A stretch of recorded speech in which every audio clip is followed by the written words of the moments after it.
मेरे कई व्यूवर्स के द्वारा बेल के संबंध में एक सवाल पूछा गया है कि इंटरिम बेल, एंटीसिपेटरी बेल और रेगुलर बेल को लेकर के बड़ा कंफ्यूजन रहता है। इन सभी जमानतों में क्या फर्क होता है, क्या डिफरेंस होता है इंटरिम बेल, एंटीसिपेटरी बेल और रेगुलर बेल में? और इस संबंध में कानून क्या कहता है? किस कानून के तहत रेगुलर बेल होती है, किस कानून के तहत एंटीसिपेटरी बेल होती है और इंटरिम बेल होती है? हालांकि दोस्तों, मैंने बहुत पहले इन सारी जमानतों के बारे में एक वीडियो बनाया था, उसका लिंक भी मैं आई बटन में दे दूंगा। आप अगर डिटेल में देखना चाहते हैं तो देख सकते हैं। तो साथियों, मैं करीम अहमद सिद्दीकी एडवोकेट एक बार फिर हाजिर हूं आपके बीच में इन्हीं सवालों के जवाब लेकर के। आज के इस एपिसोड में देखेंगे कि रेगुलर बेल क्या होती है, एंटीसिपेटरी और इंटरिम बेल क्या होती है और इन बेल्स को किन प्रोविजंस के बेसिस पे दिया जाता है। तो बहुत महत्वपूर्ण जानकारी है, जुड़े रहे आखिरी तक, देखते हैं कि संपूर्ण जानकारी क्या है। वैसे तो मैं जानता हूं कि आप मेरे रेगुलर व्यूवर्स हैं और आपने मेरे चैनल को सब्सक्राइब किया हुआ है। फिर भी यदि आप चैनल में नए हो और वीडियो को पहली बार देख रहे हो तो चैनल को सब्सक्राइब करके घंटी के बटन को दबाकर ऑल पे जरूर सेट कर दें, जिससे कि इन फ्यूचर जो वीडियो जो अपलोड होते हैं उनका नोटिफिकेशन आप तक पहुंच सके। ये जो महत्वपूर्ण कानूनी जानकारियां मेरे द्वारा दी जाती हैं, अगर आपको अच्छी लगती हो तो वीडियो को लाइक और शेयर करते रहा करें। दोस्तों, सबसे पहले हम देख लेते हैं कि इंटरिम बेल और एंटीसिपेटरी बेल में क्या फर्क होता है। इसके बाद हम बात करेंगे रेगुलर बेल के बारे में। दोस्तों, इंटरिम बेल के संबंध में कोई प्रोविजन नहीं है।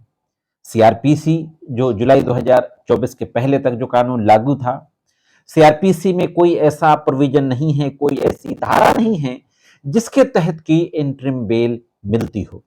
तो फिर ये शुरू कहां से हुई?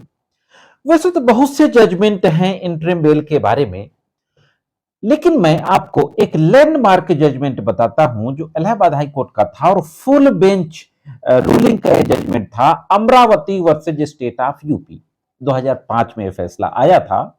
फुल बेंच का जजमेंट था इलाहाबाद हाई कोर्ट का। उसके बाद से इंटरिम बेल मिलने लगी थी।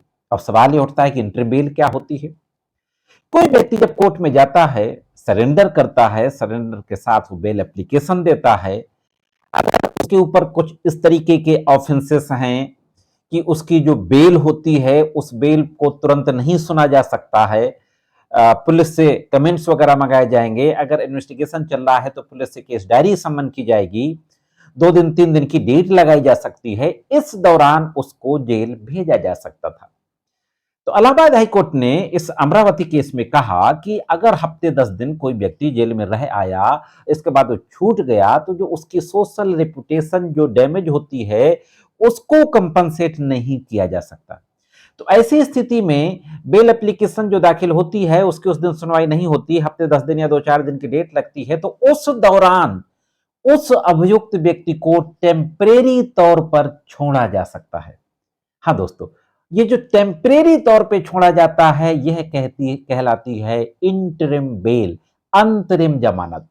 अब इसके कुछ आधार भी होते हैं, कुछ रीजंस भी होते हैं। कोई ऐसा व्यक्ति है जो कहीं उसको किसी एग्जाम में अपियर होना है, घर में उस व्यक्ति की कुछ काम है, तो भी हफ्ते 10 दिन के इंटरिम बेल पे छोड़ दिया जाता है। तो अगर टेम्परेरी बेल छोड़ी गई है और उसकी मेन बेल एप्लीकेशन पेंडिंग है और टेम्परेरी बेल पर उसको छोड़ा गया है, तो ये होती है इंटरिम बेल। अब देख लेते हैं कि एंटीसिपेटरी बेल क्या होती है। दोस्तों, जहां तक एंटीसिपेटरी बेल का प्रोविजन है, अग्रिम जमानत, तो सीआरपीसी में एक सेक्शन है 438। 438 के तहत अग्रिम जमानत मिलती है। अब सीआरपीसी के स्थान पर हमें मालूम है कि नया कानून बीएनएसएस लागू हो गया है, तो 438 के स्थान पर जो धारा आई है बीएनएसएस की, वो आई है 482 बीएनएसएस, भारतीय नागरिक सुरक्षा संहिता की धारा 482। अग्रिम जमानत का मतलब होता है कि अगर किसी व्यक्ति को, हालांकि मैंने एंटीसिपेटरी बेल पे भी डिटेल में वीडियो बनाया है, आई बटन में लिंक दे दूंगा, आप डिटेल में देखना चाहें तो देख सकते हैं। तो एंटीसिपेटरी बेल मतलब कि अगर किसी व्यक्ति को यह लगता है कि उसको गिरफ्तार कर लिया जाएगा, उसके खिलाफ कोई नॉन बेलेबल ऑफेंस रजिस्टर्ड हो सकता है या रजिस्टर हो चुका है, तो गिरफ्तारी की आशंका पर वह एंटीसिपेटरी बेल के लिए मूव कर सकता है। हाँ दोस्तों, इसके लिए जरूरी नहीं है कि एफआईआर दर्ज हो गई हो तभी एंटीसिपेटरी बेल के लिए मूव करे। Before registration of the FIR भी एंटीसिपेटरी बेल के लिए वह मूव कर सकता है। तो एंटीसिपेटरी बेल का तो प्रोविजन होता है। इसमें जो एक बहुत बड़ा बड़ा फर्क है कि एंटीसिपेटरी बेल में अभियुक्त को न्यायालय में सरेंडर नहीं करना पड़ता, उसको घर बैठे ही बेल मिल जाती है अगर बेल का ऑफेंस है तो। हाँ दोस्तों, सरेंडर नहीं करना पड़ता। This is a major difference बाकी बेल और इस बेल में। तो ये तो रही एंटीसिपेटरी बेल।